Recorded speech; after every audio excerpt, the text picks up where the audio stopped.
आज अपने दूसरे जन्मदिन पर मायावती ने अपने दूसरे भतीजे को भी सामने किया, उसे अपने साथ लाई और बाकायदा फोटो खिंचवाया। क्या ये दूसरे भतीजे की लॉन्चिंग है या फिर इसके पीछे कोई और कहानी, हम ये समझेंगे। ये भी जानिए कि मिल्कीपुर चुनाव में क्या होने वाला है। बीजेपी ने बिल्कुल नया चेहरा दे दिया।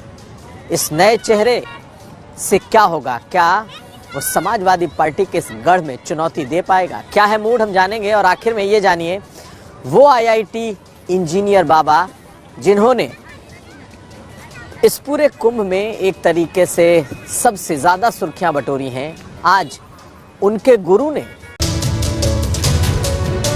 तो आज हम बात करेंगे मायावती के दूसरे भतीजे की। जी हाँ, मायावती का जन्मदिन था और हर साल की तरह मायावती अपने जन्मदिन को एक ख़ास तरीके से मनाती है और कहीं ना कहीं अपने जन्मदिन में कुछ आगे की सियासत के संदेश भी देती हैं।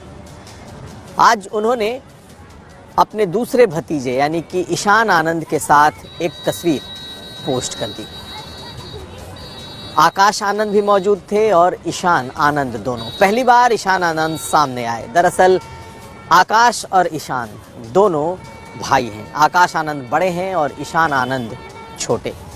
लेकिन जैसे ही ये तस्वीर सामने आई, उसके बाद से ही सियासी कयासबाजी खूब हुई कि क्या मायावती अपने अब दूसरे भतीजे को लॉन्च कर रही हैं। आकाश आनंद को उन्होंने काफ़ी वक्त से जिम्मेदारी दे रखी है। तो ऐसा क्या हुआ कि आज अपने जन्मदिन के दिन उन्होंने अपने दूसरे भतीजे को सामने कर दिया और इस पर सियासी जानकार, पत्रकार, तमाम लोगों ने इस पर खूब लिखा है। यह भी लिखा कि आकाश आनंद के इतने दिनों के काम को देखने के बाद अब शायद उन्हें ज़रूरत इस बात की थी कि अब अपने दूसरे भतीजे को भी लॉन्च करें। सियासत आगे कहाँ तक जाएगी, कौन आएगा, ये तो आज कहना मुश्किल है। लेकिन जो परिवार के सूत्रों से जानकारी मिल रही है उसके मुताबिक आकाश आनंद को फिलहाल कोई चुनौती नहीं देगा। आकाश आनंद खुद अपने भाई ईशान आनंद को आज लेकर आए थे। चूँकि मामला जन्मदिन का था, पूरा परिवार जुटा था, इसलिए ये जन्मदिन के दिन आज ये तस्वीर खींची गई। हालांकि कई लोगों को लगता है कि मायावती बिना किसी आगे की सियासत को देखे हुए इस तरह के फ़ोटो नहीं पोस्ट कर सकती या फिर इस तरह की फ़ोटो सामने नहीं आ सकती। इसी को मानते हुए ये माना जा रहा है कि शायद ईशान आनंद को भी भविष्य के तौर पर देखा जाए। लेकिन जो जानकारी है उसके मुताबिक आकाश आनंद फिलहाल वही मायावती की जो सियासी विरासत है उसे संभालेंगे, वही बसपा की विरासत को आगे बढ़ाएंगे। ईशान आनंद के जिम्मे दरअसल परिवार का कारोबार है, यानी कि एक तरफ आकाश आनंद सियासत को आगे बढ़ाएंगे, वहीं ईशान कारोबार को। लंदन से पढ़े लिखे हैं, लंदन से बिजनेस की डिग्री है और फिर देश में जो परिवार का कारोबार है उसे वो देखते हैं। ऐसे में इन दोनों भाइयों को मायावती के जन्मदिन के दिन आगे तो किया गया।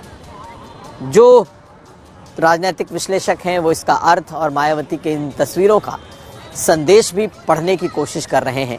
लेकिन परिवार के सूत्रों की माने तो इसमें सियासत नहीं है, यानी कि ऐसा नहीं कि आकाश आनंद के समक्ष किसी को ईशान को लॉन्च करने की कोई कोशिश है। दरअसल अलग अलग काम दोनों के हैं। सियासत की तरफ बढ़ चुके हैं आकाश आनंद, बड़ी जिम्मेदारी उनके पास है और कारोबारी ईशान है। यही नहीं, उनकी बहन भी आज आई थी, माँ भी थी। लेकिन परिवार की माने तो इसके भीतर या इसमें कोई पॉलिटिक्स देखने की ज़रूरत नहीं है और ना ही कोई कंपटीशन। खैर, कहा यह जाता है कि मायावती के किसी भी कदम में कोई ना कोई संदेश ज़रूर छुपा होता है। तो आखिर इसमें क्या संदेश छुपा है ये तो वक्त बताएगा। लेकिन इतना तय है कि फ़िलहाल लॉन्चिंग जैसी कोई चीज़ नहीं है। हाँ, ये ज़रूर है कि इसे लॉन्चिंग की तरह देखा ज़रूर जा रहा है।